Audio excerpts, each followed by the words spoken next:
প্রিয় শিক্ষার্থী, আসসালামু আলাইকুম।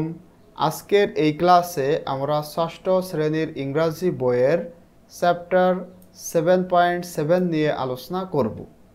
বলা হচ্ছে write a short text answering the questions. এখানে 4টা কোয়েশ্চেন বা প্রশ্ন রয়েছে। এই প্রশ্নগুলোর উত্তর করে তোমাদেরকে একটা শর্ট টেক্সট লিখতে হবে and then compare it with your friends. এরপরে এইটা তোমার বন্ধুর সাথে কম্পেয়ার বা তুলনা করতে হবে, মানে তুমি কেমন লিখেছ আর তোমার বন্ধুরা কেমন লিখেছে তাদের সাথে কম্পেয়ার বা তুলনা করতে হবে। তো এখানে যে প্রশ্নগুলো রয়েছে দেখো, হাউ ম্যানি মেম্বার্স আর দেওয়ার ইন ইউর ফ্যামিলি, তোমার পরিবারে কতগুলো সদস্য রয়েছে। হু আর দে, তারা কারা। হোয়াট আর দেওয়ার নেমস, তাদের নাম কি। Describe them using 3 to 5 adjectives. এই যে 3টা প্রশ্ন, এই প্রশ্নগুলো বর্ণনা করতে হবে ব্যবহার করে 3 থেকে 5টা অ্যাডজেক্টিভ ব্যবহার করে। You may use adjectives from the list or you can use them on your own. এখানে কিছু অ্যাডজেক্টিভের লিস্ট দেওয়া হয়েছে, যেমন হার্ড ওয়ার্কিং মানে কঠোর পরিশ্রমী, পাঞ্চুয়াল মানে যে সময়ের কাজ সময় করতে পারে, ফ্রেন্ডলি বন্ধুত্বপূর্ণ, রুড মানে কি অভদ্র, পলাইট মানে ভদ্র, লাভিং প্রেমময়ী, ফানি মানে মজার, টাইডি, তারপরে affectionate, strict, smart, caring, gentle, lazy, honest. এই অ্যাডজেক্টিভগুলো দিয়ে তোমরা লিখতে পারো, আবার তুমি তোমার নিজের মতো করেও লিখতে পারো। তো এখন আমি দেখো তোমাদের একটা লিখে দিয়েছি। প্রথমে দেখো এখানে কি বলা হয়েছিল, এটা লিখতে হবে একটা টেক্সটের আকারে। আগে আমরা এই প্রশ্নগুলোর উত্তর করি, তারপরে টেক্সটের মতো করে তোমাদেরকে দেখাবো যে কীভাবে তোমরা এটা টেক্সটের মতো করবা। প্রথম প্রশ্নটা কি, হাউ ম্যানি মেম্বার্স আর দেওয়ার ইন ইউর ফ্যামিলি।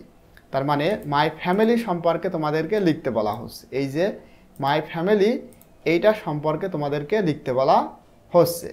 তো মাই ফ্যামিলি দেখো, there are 4 members in my family. প্রথম প্রশ্নের উত্তর, they are father, mother, sister and me. এবং আমার পরিবারের 4 জন সদস্য যেহেতু রয়েছে, তারা হলো বাবা, মা এবং বোন এবং আমি। ঠিক আছে, তো তোমাদের পরিবারের যতগুলা সদস্য রয়েছে তোমরা সেই নামটা বা সংখ্যাটা এখানে দিবা। মনে করো তোমার পরিবারে 5 জন রয়েছে, তখন তুমি লিখবা there are 5 members in my family. They are father, mother, sister, brother, এভাবে। ঠিক আছে, তাহলে প্রথম প্রশ্নটা কী ছিল, মানে তোমার পরিবারে কতজন সদস্য রয়েছে, হু আর দে, তারা কারা। তাহলে 2টা প্রশ্নের উত্তর কিন্তু আমরা এখানে লিখেছি। এই যে they are father, mother, sister and me, তারা হলো বাবা, মা, বোন এবং আমি। তো এরপরে দেখো কি বলা হচ্ছে যে হোয়াট আর দেওয়ার নেমস, তাদের নাম কি। তো এখন নামটা দেখো আমরা লিখব ফাদার। এভাবে তোমরা লিখতে হবে না, আমি জাস্ট তোমাদেরকে বোঝাইতেছি, পরে কিভাবে লিখতে হবে সেটা এখানে দিয়েছি। দেখো father, my father's name is Saiful Islam. আমার বাবার নাম সাইফুল ইসলাম। তোমরা তোমাদের আব্বুর নামটা এখানে লিখবা। হি ইজ হার্ড ওয়ার্কিং, সে কঠোর পরিশ্রমী, স্মার্ট অ্যান্ড পাঞ্চুয়াল এবং সময়নিষ্ঠ। He always makes sure we are on time and works very hard to take care of us. এখানে আমি বাংলাটাও লিখে দিয়েছি দেখো, এই যে, তারপরে তোমরা এখান থেকে দেখতে পারবা। এরপরে দেখো মাদার মানে মা, my mother's name is Shilina Khatun. তো তোমরা এখানে তোমাদের মায়ের নামটা লিখবা। এটা হলো আমার মায়ের নাম। শি ইজ কেয়ারিং, সে caring, loving and gentle. She takes care of all of us and makes our home a happy place. মানে সে আমাদের প্রত্যেককে কেয়ার করে এবং আমাদের বাড়িটাকে একেবারে একটা সুখের স্থান তৈরি করেছে। সিস্টার দেখো আমার বোন, my sisters name is Rima. আমার বোনের নাম Rima.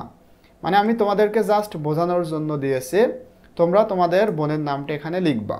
She is funny, friendly and honest. সে মজাদার, বন্ধুত্বপূর্ণ এবং সৎ। She always makes us laugh. সে সর্বদা আমাদেরকে হাসায় অ্যান্ড টেলস দ্য ট্রুথ এবং সত্য কথা বলে। নো ম্যাটার হোয়াট, মানে যে বিষয়ে সে বলুক না কেন সত্য বলে। তারপরে লিখতে পারো I love my family very much. আমার পরিবারকে আমি খুবই ভালোবাসি। তো এইটা তোমরা কিভাবে টেক্সট আকারে লিখবা, তোমাদের কিন্তু এখানে বলা হয়েছিল কি একটা শর্ট টেক্সট এর মতো করে লিখতে হবে।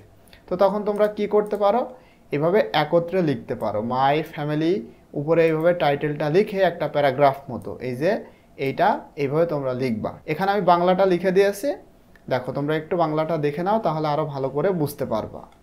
ঠিক আছে, আশা করতেছি তোমরা এটা সুন্দর করে বুঝতে পেরেছো।